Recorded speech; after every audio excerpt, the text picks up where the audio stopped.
ይሄ የተዘጋጀው በአዲስ አበባ ዩኒቨርሲቲ ህግ ተማሪዎች ነው።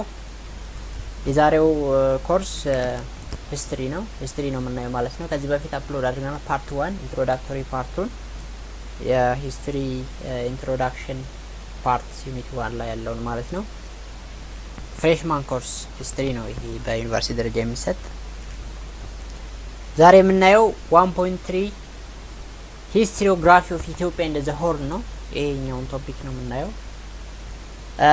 ባለፈው ሂስቶሪዮግራፊ ኮንሰፕቱ ኢሴንሱ ኔቸሩ ምን እንደሆነ አይተናል። ኢትስ ዘ ሂስትሪ ኦፍ ሂስትሪ ኢትሰልፍ ነው። በድጋሚ ሞር ለማብራራት ካስፈለገ እዚህ ላይ ስክሪን ላይ እንደምትመለከቱት historiography can be defined as the history of historical writing stating how knowledge of the past, either recent or distant, is obtained and transmitted ነው ማለት ነው። Historiography is all about historical writing history in written form መቼ ጀመረ፣ ኮንቴንቱ ይዘቱ ምንድነው፣ በዛ መልኩ እንዴት ነው ስለ ሂስትሪ ልናቅ የምንችለው ወይንም በዛ መልኩ ሂስትሪ የሚተላለፈው ትራንስሚት የሚደረገው ወይንም ኦብቴን የሚደረገው የሚለውን ነገር ስናነሳ የምናየው ነገር ነው ማለት ነው። ሂስቶሪዮግራፊ መቼ ጀመረ ስንል አክቹአሊ ሂስቶሪዮግራፊ ኢዝ ዘ ራይቲንግ ኦፍ ሂስትሪ። ራይቲንግ መቼ ጀመረ ነው እንደዛ ነው የሚመለሰው። እና ራይቲንግ ከጀመረ ጀምሮ ሂስትሪ ይኖራል ተብሎ ይገመታል። አሁን እዚህ ላይ እንደምታዩ people have had some sense of the past perhaps in the beginning of humanity ይላል ማለት ነው። እና ሂስቶሪዮግራፊ of the horn and Ethiopia የሚለውን ከማየታችን በፊት ሂስቶሪዮግራፊ በጥቅሉ መቼ ጀመረ ስንል ሄሮዳተስ እንደ ቱሲዲደስን እናነሳለን ማለት ነው። those Greek writers, Greek historians were the prominent figures even up to now in relation to historiography, the writing of history, the beginning of writing ከሂስትሪ ጋር በተያያዘ ሄሮዳተስ እንደ ቱሲዲደስ እናነሳለን ማለት ነው። ከ455 እስከ 400 BEC before the birth of Christ የኖሩ ናቸው ማለት ነው። The other major tradition of thinking and writing about the past is the Chinese. ከግሪክ ወደ ቻይና ስንሄድ ቻይና ውስጥ particularly during Han dynasty ሲማቂያን የሚባል ሂስቶሪካል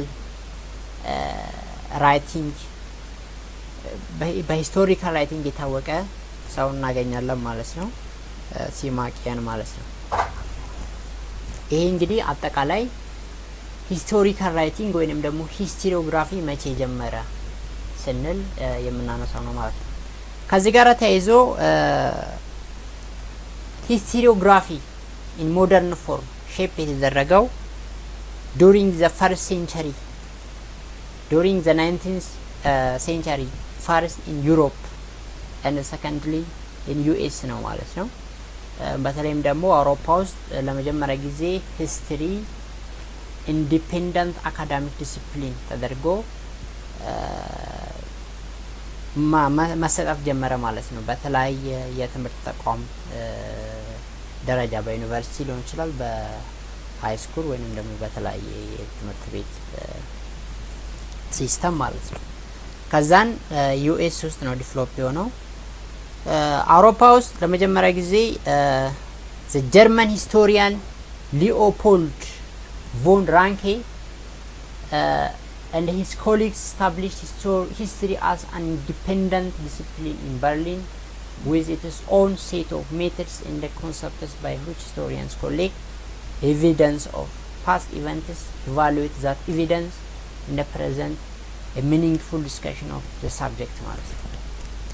ራንኬ ምንድነው ያደረገው? ለመጀመሪያ ጊዜ በሞደርን ፎርም ኢንዲፔንደንት ዲሲፕሊን አድርጎ ሂስትሪን ስታብሊሽ አደረገ ማለት ነው። በርሊን ውስጥ ዩሮፕ ውስጥ ማለት ነው። እና he is considered as the father of modern historiography ስለ ሞደርን ሂስቶሪዮግራፊ ስናወራ ቮን ራንኬ ኦፍ ጀርመኒ ይጠቀሳል ማለት ነው። ዘ አንሸንቱ ደግሞ ቀደም እንዳልነው ሄሮዳተስ ነው ማለት ነው። ከዛ ሌሎች እንደ ቱሲዲደስ እና እንደ ሲማቂያን አይነቶቹ ይጠቀሳሉ ማለት ነው። አጠቃላይ ሂስቶሪዮግራፊ እንዴት እንደጀመረ ኢንተርናሽናሊ ካየን በኋላ particularly in relation to historiography of Ethiopia and the Horn ስንመጣ የራሱ የሆነ ታሪክ አለው። የራሱ የሆነ የሚጠቀሱ ጻፊዎች የሚጠቀሱ ancient written materials አሉ ማለት ነው። ancient written materials like Periples of the Erythraean Sea ተጠቃሽ ናቸው። ለምሳሌ የመጀመሪያው written material written document in relation to historiography of Ethiopia and the Horn ነው ማለት ነው። This Periples of Erythraean Sea was written in the 1st century AD by anonymous writer or author ይላል ማለት ነው።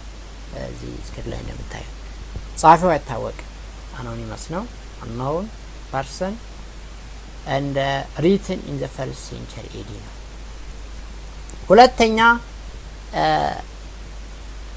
written accounts written material historical writing concerning the historiography of Ethiopia and the Horn is Christian topography composed by Cosmas Indicopleustes a Greek sailor in the 16th century AD ማለት ነው።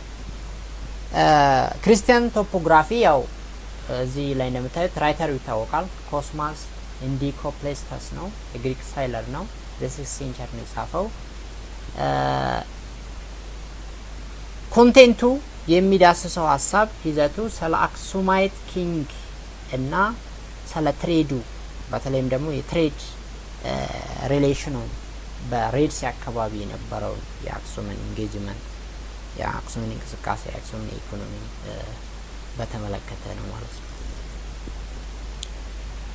ከዛ እነኚህ ሁለት አንሸንት ሂስቶሪካል ራይቲንግስ ካየን በኋላ ወደ ሞኔስተሪ እንሄዳለን ማለት ነው። እንግዲህ የጥንቱ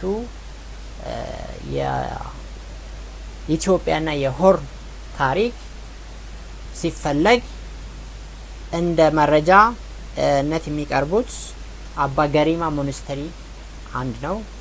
ከዛ ቀጥሎ ሀይቅ እስጢፋኖስ እነኚህ ሁለት ሞኔስተሪዎች አሉ ማለት ነው። this was followed by manuscript discovered in ሀይቅ እስጢፋኖስ ማለት ነው ከአባ ገሪማ ሞኔስተሪ በኋላ of present day ወሎ in the 13th century AD the value of manuscripts ነው እንግዲህ በሞኔስተሪ ውስጥ ያለው በእጅ የተጻፉ ጽሁፎች የታሪክ መዝገቦች ማለት ነው። ሪሊጂየስ ኮንቴንት አለ። ያው እንግዲህ ያው ሞኔስተሪ ሪሊጂየስ ፕሌስ ስለሆነ ሜንሊ ፎከስ የሚያደርገው ከሪሊጂን ጋር በተያያዘ ነው ማለት ነው። yet for historians they have the benefit of providing insights into the country's past በጥቅሉ ግን ምንም ሪሊጂየስ ኮንቴንት እንኳን ቢኖረው የካንትሪውን ፓስት ጀነራል ኦቨርቪው ይሰጠናል። ያው ስለ ንጉሶችም ስለሚወራ በወቅቱ ያው ቸርች እንደ ስቴት ኢንተርዋይንድ ስለሆነ ኢንተርኮኔክትድ ስለሆነ ሴፓሬሽን ኦፍ ፓወር እንድነው ይሄ ሴኩላሪዝም የለም ሳክራሊዝም ነው ያለው።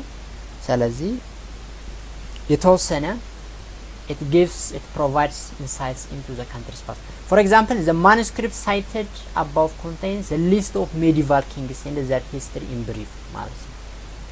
ሜዲቫል ኪንጎች እንደለው እንግዲህ ከ1270 በኋላ የነበሩት እስከ ቴዎድሮስ እስከሚመጣ ድረስ ማለት ነው። ስለነሱ ብሪፍ historical accounts ይሰጡናል ማለት ነው። the largest groups of sources available from medieval Ethiopian history are hagiography ነው ዋናው ፎከሱ። ያው ሪሊጅን ስለሆነ ቅድም እንዳልነው በእነኚህ ገዳማት የሚገኘው የሂስትሪ መዝገብ ጽሁፎች ሃጊዮግራፊስ ዘ ሂስትሪ ኦፍ ሴንትስ ስለ ቅዱሳኖች ታሪክ በጊዜ የተጻፈ በተለይ ያው ግዕዝ was the official language of the church even up to now Ethiopian Orthodox Church is strongly adherent to this language ከዛን ከቸርች ባለፈ we have Muslim writers sheikhs like ጃፋር ቡኮ ኦፍ ጋቲራ ወሎ ውስጥ የነበሩ ሼክ ናቸው በተለይም the development of indigenous Islam and the contacts between the region's Muslim community and the outside world are some of the issues discussed in this document ማለት ነው ሼክ ጃፋር ይሄንን ነገር በተመለከተ ጽፏል ማለት ነው በተለይም the development of indigenous Islam እና the contacts between regions ማለት the Horn African regions Muslim community and the outside world ማለት ነው ከዛን we have chronicle አለ ማለት ነው chronicle ምንድነው it is history of kings የንጉሶች ታሪክ their successors generally their victory their genealogy upbringing military training piety statesmanship ይሄን በተመለከተ ይጻፋል ማለት ነው ለምሳሌ the glorious victories of አምደጽዮን በጣም ታዋቂ ነው በሜዲቫል ፔሪድ በተለይ the most expansion the most powerful king ነው and the chronicle of አቤቱ ኢያሱ እንደምታደል ዘውዲቱ ይሄን የመሳሰሉ ክሮኒክሎች አሉ ስለነኝ ሰዎች ተጻፉ ማለት ነው chronicles incorporate both legends and the facts past and contemporary about the monarchs genealogy እንደምናል upbringing military exploits piety and statesmanship ማለት ነው ሌጀንድንም ፋክትንም አንድ ላይ ለምሳሌ the legend about Queen Saba of Israel ኢትዮጵያ and King Solomon ይሄንንም አንድ ላይ ከዛ ደግሞ የነበረውንም ነባራውን ተቀላቅሎ ፋክት እና ሌጀንድ ይጻፋል ማለት ነው በክሮኒክልስ ውስጥ ማለት ነው Chronicles are known for their factual detail በጣም ዲቴይልድ ቅድም እንዳልኩ ካፕ ብሪንጊንግ ከጄኒኦሎጂ ከፋሚሊው ባክግራውንድ ከመጣበት ጎሳ ጀምሮ እስከ አስተዳደጉ እስከምኑ እንዳለ እስካደረጋቸው ጦርነቶች እስከሚጠቀማቸው መሳሪያዎች ኢቭን ንግግሮችን ጨምሮ እነኚህ ሁሉ ስለ ኪንጉ ስለ ፓላስ ዙሪያ ያለው ነገር በዲቴይል ያስቀምጣል ማለት ነው ክሮኖሎጂ በጣም ይጠቀማል ክሮኒክልስ በዚህ መልኩ ፕሮቫይድ ያደርግልናል ማለት ነው ሂስቶሪዮግራፊ ሌላው ምንድነው ከዚህ በመቀጠል we have Arabic speaking visitors or Arab writers ማለት Arab writers Arabic speaking visitors particularly we are going to mention Al-Masudi and Ibn Battuta እነኚህ ሁለት ግለሰቦች ስለ ሆርን አፍሪካ ካልቸር ላንጉዌጅ ኢምፖርት ኤክስፖርት የትሬድ አስፔክቱን የኢኮኖሚ አስፔክቱን በተመለከተ ጽፈዋል ማለት ነው ስለ ሆርን አፍሪካ ስለ ኢትዮጵያ በተለይ ወቅቱ ያው ዶሚናንት ፓወር የነበረው አክሱም ስለነበረ ማለት ነው for the 16th and 17th centuries we have two documents composed by Yemeni writers ሁለት ዶክመንቶች አሉ who were eyewitnesses to the event described የመጀመሪያው ፉቱል አልሀበሻ የተሰኘ ዶክመንት አለ ፉቱል አልሀበሻ was composed by ሽባብ አልዲን የመኒ ራይተር ነው እንግዲህ ይሄ ሰላምንድነው ይሄ ሪኮርድ ያደረገው the conflict between the Christian kingdom and the Muslim principalities or sultanates in the 16th century ማለት ነው በወቅቱ የነበረውን በክርስቲያን ሃይላንድ ኪንግደም እና በሙስሊም ሎውላንድ ፕሪንሲፓሊቲስ ማለት ደረግ የነበረውን ጦርነት አስመልክቶ ተጽፏል the operation of the war including the conquest of northern and central Ethiopia by Ahmed ኢማም አህመድ ኢብን ኢብራሂም አልጋዚ ኢማም አህመድ ኢብራሂም አልጋዚ እንግዲህ ኮመንሊ አህመድ ግራኝ የምንለው ነው ማለት ነው። ሰለሱ ከዚህ ጋር የተያዙ ሂስቶሪካል ኢቨንቶች ሪኮርድ ተደርገዋል። በፉቱል አልሀበሻ ሪትን ባይ የመኒ ራይተር ሺሃብ አልዲን ማለት ነው። ሌላኛው የመኒ ራይተር አልሃይም ይባላል።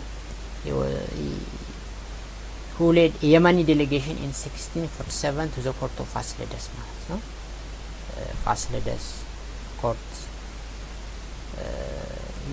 ዴሌጌሽን ይዞ የመጣ ዴሌጌሽን ሉካን ቡድን ከሱ ጋር የመጡ ብዙ አሉ ማለት ነው። እንግዲህ ለጉብኝት ለተለያየ የዲፕሎማሲ ወይም የተለያየ ፐርፐስ ቪዚት ያደረጉት ማለት ነው ለነ ፋሲለደስን።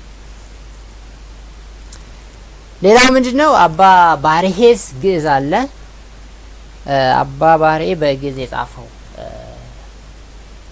የሂስቶሪካል ዶክመንት አለ በተለይም ስለ ኦሮሞ in 1593 የራሱ ሊሚቴሽን አለው ብዙ ችግርም አለው ግን እስከ ችግሩ it provides first-hand information about the Oromo population movement including ገዳ ሲስተም ስለዛ ማለት ነው። ስለ ኦሮሞ ካልቸር በተለይም ስለ ገዳ ሲስተም የተጻፈን ነገር የተጻፈ አለ በአባ ባርሄ ቄስ አባ ባርሄ። then we have European missionaries and the travelers. European missionaries particularly ከካቶሊክ እና ከፕሮቴስታንት ጋር ያያዛል። European missionaries ስንል ያው ሚሽነሪ ሪሊጂየስ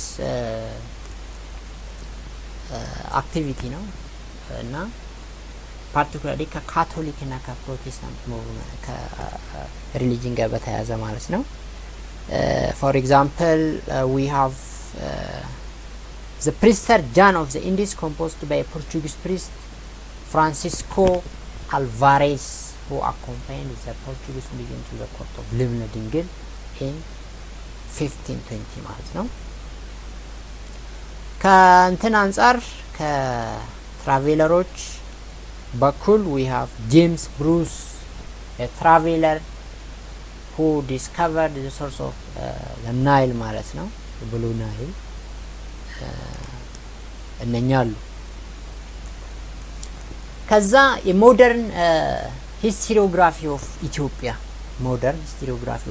is also by Hiob Ludolf a German historian established or founded Ethiopian studies in Europe in the 7th century ማለት ነው። establish ያደረገ Ethiopian studies in Europe historian ነው Hiob Ludolf he wrote Historia Ethiopica የተሰኘ መጽሐፍ ጽፏል። translate to English as a new history of Ethiopia ማለት ነው። ሉዶልፍ ኔቨር ቪዚት ኢትዮጵያ እና መረጃውን ያገኘው ከሌላ ሰው ነው ከአባ ጎርጊዮስ እዛው ጀርመኒ የሚኖሩ ቄስ ናቸው እና የጻፈው ጽሁፍ ሂስቶሪያ ኢትዮፒካ ሰከንደሪ ሶርስ ላይ የተመሰረተ ነው ማለት ነው። we have two sources secondary and primary ብለን ማለት ነው። because of this limitation አለው issues on objectivity ችግሮች አሉት ማለት ነው። problems on objectivity and በተለይም ደግሞ ሌላ ጻፊ ያለ ሌላ የጀርመን ጻፊ ዲልማን ራሱ ስለ አንሸንት ኢትዮጵያን ሂስትሪ የጻፈው አለ። ከሱ አንፃር የሉዶልፍ demonstrated lack of objectivity but Dillman's work is somehow objective ነው የተጠቀመው ሜተድ ላይ እና የተጠቀመው ሶርስ ላይ ተመርኩዞ የኛው ዲልማን ስለ አንሸንት ኢትዮጵያን ሂስትሪ ሲጽፍ የተጠቀማቸው ሶርሶች ፕራይመሪ ናቸው። እንዲሁም በአካልም ተገኝቶ እንደ ጻፈ ነው እዚህ የመጥቶ ጎብኝቶ ነገሮች ፈርስት ሃንድ ኢንፎርሜሽን አለ ተብሎ ስለሚታሰብ ማለት ነው። historical writing made some departures from the chronicle tradition in the early 20th century 19ኛው ክፍለ ዘመን ላይ in the early መጀመሪያዎቹ 19ኛው ክፍለ ዘመን ላይ የኢትዮጵያ ሂስቶግራፊ ፈንዳሜንታል ዲፓርቸር ፈንዳሜንታል ቼንጅ ላይ ደርሷል ማለት ነው። ምን ላይ ነው የደረሰው? ከክሮኒክልስ ወደ ሞደርን ሲስተም ኦፍ ሂስቶግራፊ ሞደርን ሜተድ ሞደርን ራይተሮች መጥተው ሌላ ቅርጽ እንዲይዝ ተደርጓል ማለት ነው። ፎር ኤግዛምፕል ዊ ሃቭ ራይተርስ ስኮላርሊ ራይተርስ educated professional writers like አለቃ ታየ ገብረ ማርያም አለቃ ስመ ጊዮርጊስ and ደብተራ ፍስሐ ጊዮርጊስ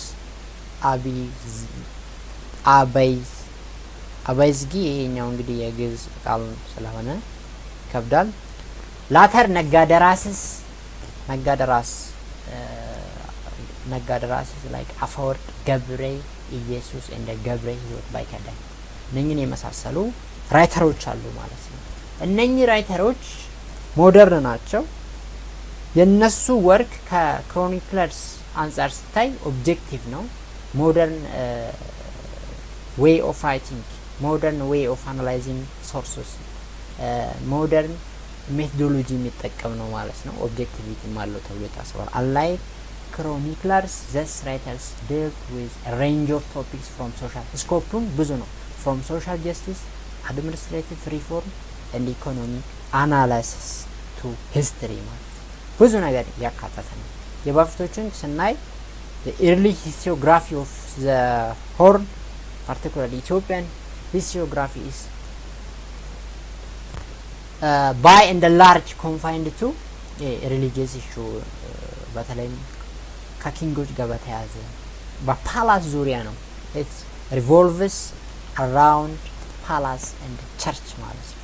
እነኚህ ግን ሰፋ አድርገው ብዙ ነገሮችን ያዩበት ሁኔታ ነው ያለው። ታዬ እንደ ፍስሐ ጊዮርጊስ wrote books on the history of Ethiopia while አስሜ ስንል ሙሉ ስሙ አለቃ አስሜ ጊዮርጊስ produce a similar work on the ኦሮሞ people በተለይም ከገዳ ሲስተም ከኦሮሞ ሪቮሉሽን ጋር በተያያዘ ኤክስፓንሽኑ በ16ኛው ክፍለ ዘመን የነበረው ከዛን አፈወርቅ ምን አረገ?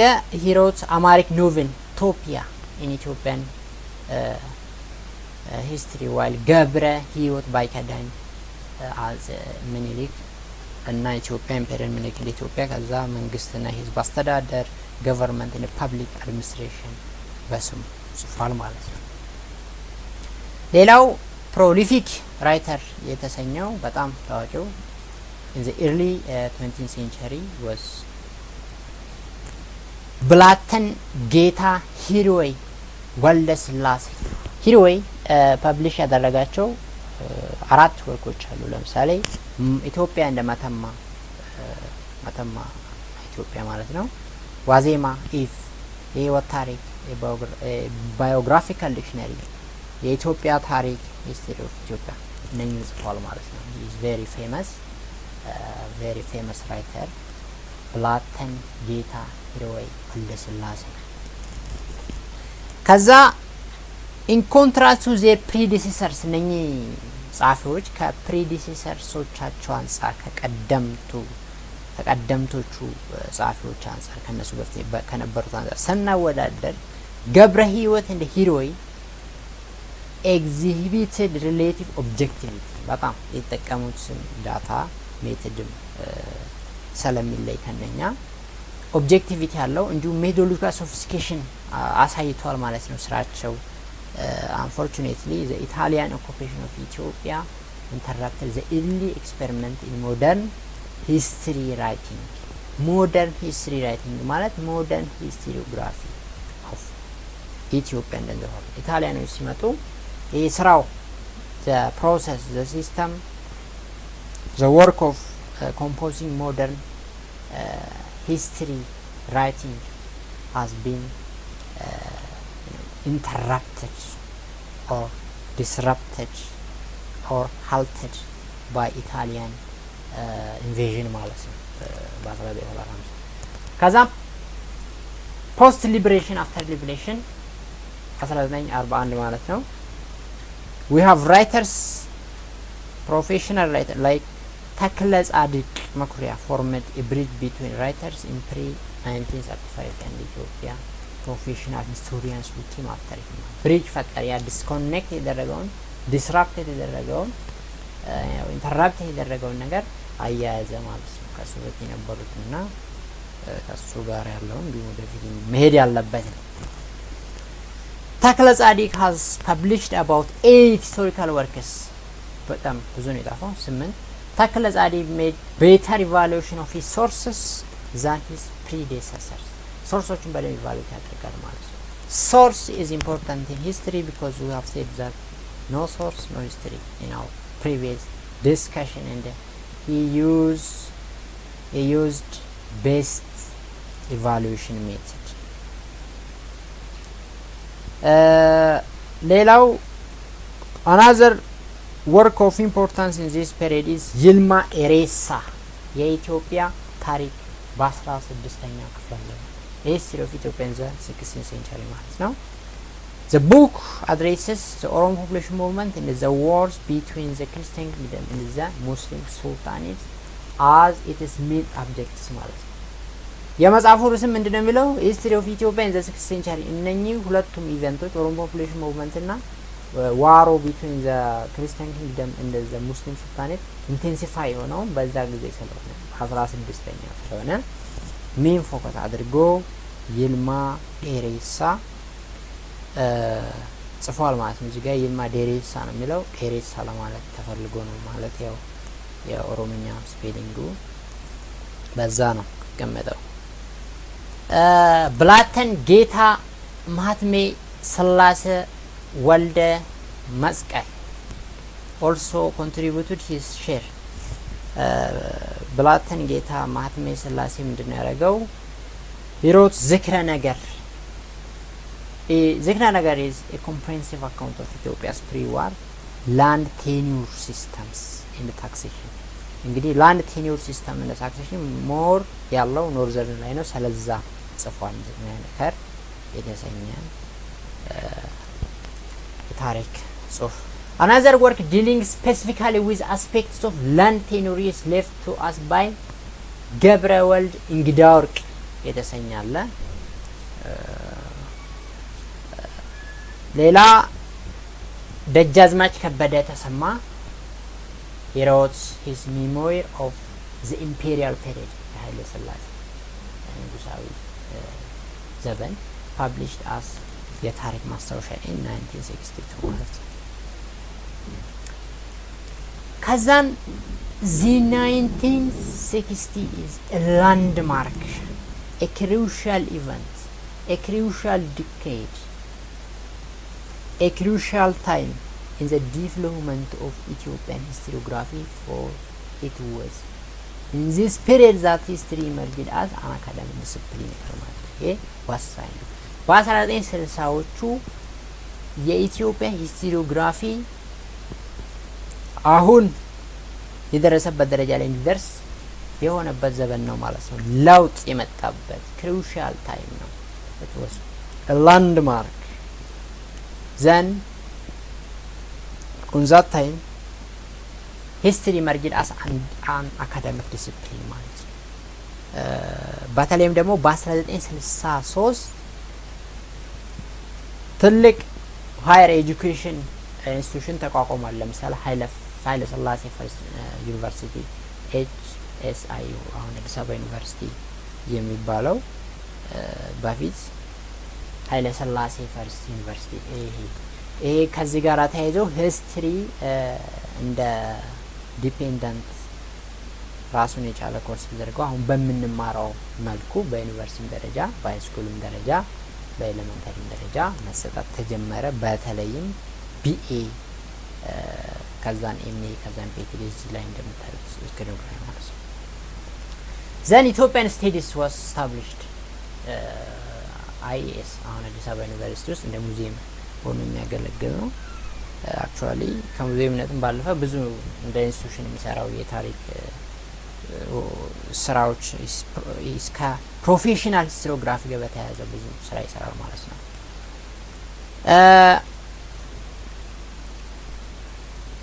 then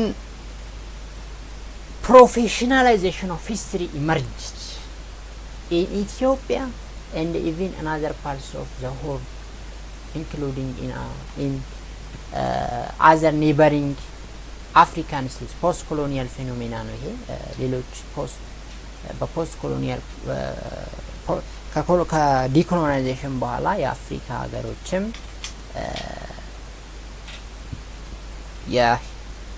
የሞደርን ሂስቶሪዮግራፊያቸውን ላይ ፎከስ በማድረግ ለምሳሌ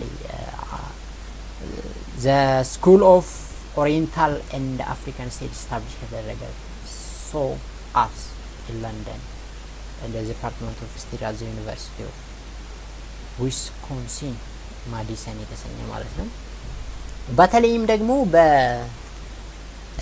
until decolonization or until 1916s history was Eurocentric, more focus የሚያደርገው ዩሮፕ ላይ ስለነበረ የዩሮፕ ታሪክ ስለሆነ ሌላው ማርጂናላይዝ ተደርጓል። particularly the Africans, the Asian was marginalized, and the history before 1960 was the history of white man, the history of white men in Europe, in West part of the world ማለት ከዛም በኋላ ከዛ ሌሎች ዓለሞችንም ማየት እንዲችል እንደዚህ አይነት ኢንስቲትዩሽኖች ተቋቋሟል ማለት ነው። ለምሳሌ ቅድም ያልኩት School of Oriental and African Studies SOAS ተቋቋመ እና ሂስትሪ አሁን ባለው መልኩ የምናየው በዚህ መልኩ የምናየው በ1960ዎቹ በተደረጉት ለውጦች በተደረጉት ኢቨንቶች ቼንጅ ኢንስቲትዩሽናላይዝድ ሆነ የጥናት ተቋማት ተጀመሩ። በዩኒቨርሲቲ ደረጃ ትምህርት መስጠት ተጀመረ። አካዳሚክ ኢንዲፔንደንት አካዳሚክ ዲሲፕሊን ሆነ ማለት ነው። so this is a general description about the topic that we have discussed, the topic which says the historiography of Ethiopia and the Horn ማለት ነው። እና ስናጠቃልለው ancient writing መቼ ጀመረ የሚለውን አይተናል። በተለይ እንደ ዓለም አቀፍ ከዛ በኋላ ወደ ኢትዮጵያ መተናል። ኢትዮጵያ ውስጥም እነማን ነበሩ ራይተሮቹ?